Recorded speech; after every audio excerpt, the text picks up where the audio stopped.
Today, we're going to be talking about things to consider when you're looking at switching states. That's right, you're leaving your hometown and you're going to be moving to a new state.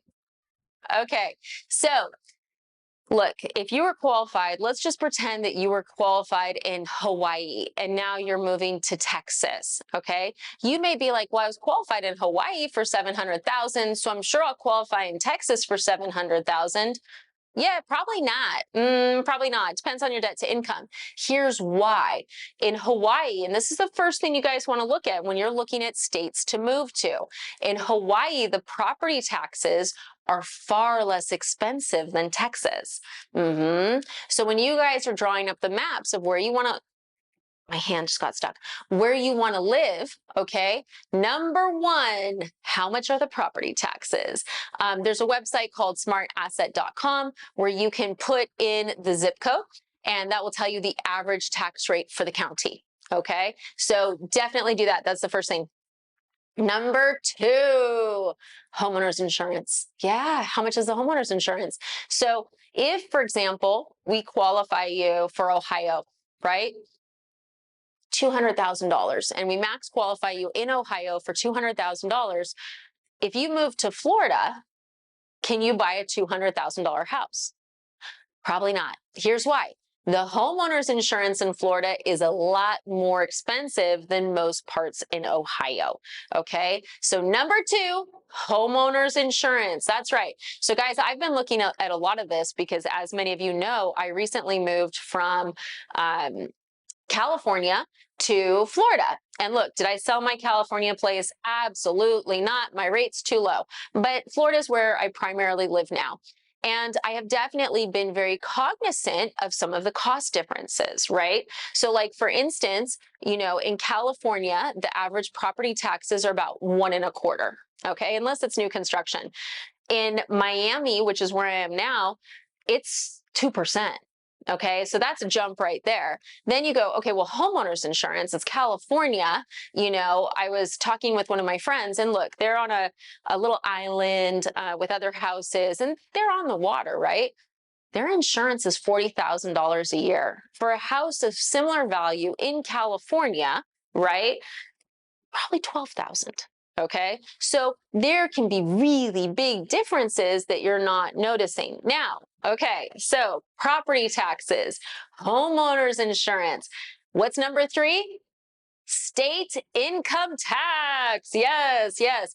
So I've seen a lot of people move from states like Washington, Texas, and Florida to other states, and they're not necessarily mentally prepared for what's going to happen to their paycheck. So for instance, let's say you make a truckload of money, like they're backing up the brinks into your paycheck every month. If you're going from Texas to California, you're about to lose 13.3% of your income. Yeah. And that's what you guys need to know. State income tax varies by state. And it can be dramatic. You know, some states have flat taxes. Some states it's based on what you make. Some states have no income tax. Some states have, you know, retail sales tax, income tax, gas tax. You know, that's one of the things about California. You name it, they tax it. Like there's nothing they don't tax, seriously. Whereas Florida, you know, there's no state income tax. Do they have retail tax? Yeah, you know, if you go shopping, you're going to pay tax. It's not as much as in California, but you're going to pay some. Is there gas tax? I don't know. The gas is cheaper than California. So, you know, you kind of want to be mindful of this because a lot of times people aren't taking this stuff into consideration. So, property taxes, home and owner's insurance, state income tax, okay? Cost of food.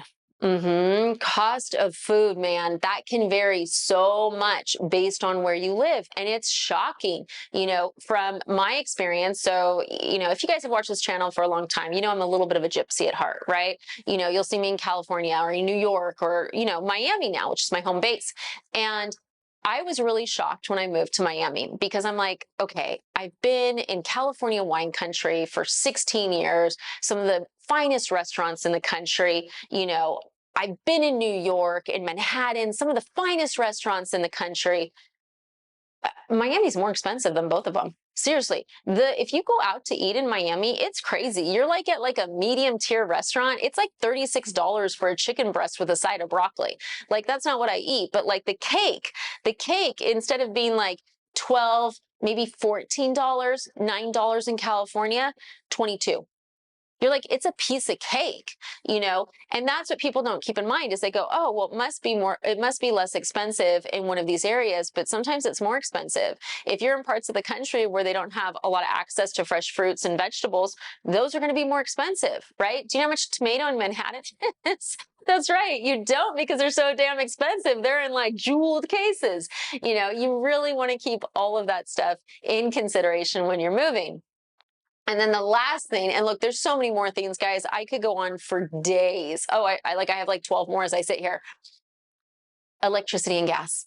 Yeah, the cost of electricity, gas, and water varies dramatically based on state. So if you're moving to a new state, I would definitely be trying to familiarize yourself with those things, you know. And sometimes people will ask, and it's not normal, but like for instance, when my dad was moving from California to New Mexico, on one of the houses he was looking at, it was heated in a way he wasn't used to. I think it was propane or something.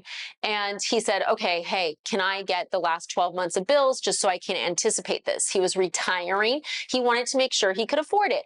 And I think that's a fair ask. Like asking what the homeowner pays on electricity or gas, you know, it may not be normal in our industry, but maybe it should be. Right? Because how are you supposed to effectively budget if you don't know how much it's going to be? Right? The difference between Florida and California, in my opinion, is dramatic. I feel like Florida is more affordable when it comes to electricity than California. Okay. And maybe that's because in Florida, you have to run your air conditioning 360 days a year, and in California, really you don't. So it's more of a luxury. I don't know, but I have to tell you, you know, if I was going to be buying another house right now and it was in an area I wasn't familiar, I would really be paying attention to asking my agent, hey, is there any way, you know, the seller would be happy to provide, you know, what they've been paying in energy? Like, would I expect that before I write an offer? No, but if I was in that due diligence period, it doesn't hurt to ask. And in my dad's case, he was really happy he had because the way that place was heated was about $2,000 a month. As a retiree, that wasn't in his budget. If he had bought that place, he would have had to sell it within a year and he would have lost a ton of money. So really be mindful of these things when you start looking at houses out of state. Moving out of state is a great adventure, and being able to work remote has opened up the door to so many possibilities for all of us. So look, I encourage it. I think that, you know, exploring the United States is a magical thing. I'm a big fan of it. I'm happy to support it. You just want to make sure that you're thinking about everything so you don't end up in a bad financial situation. So, as always, I am licensed in 48 states to do mortgages, and I would like to do your mortgage, as would my team. So please feel free to reach out. I've got a link to my calendar where you can book a time, and Sandy or Alyssa on my team give you a call back. They go through everything. If it's hyper complicated, it's probably me you're going to be dealing with. But for all the basic first-time homebuyer questions, Sandy and Alyssa are amazing. So I look forward to talking to you guys and hopefully working with you.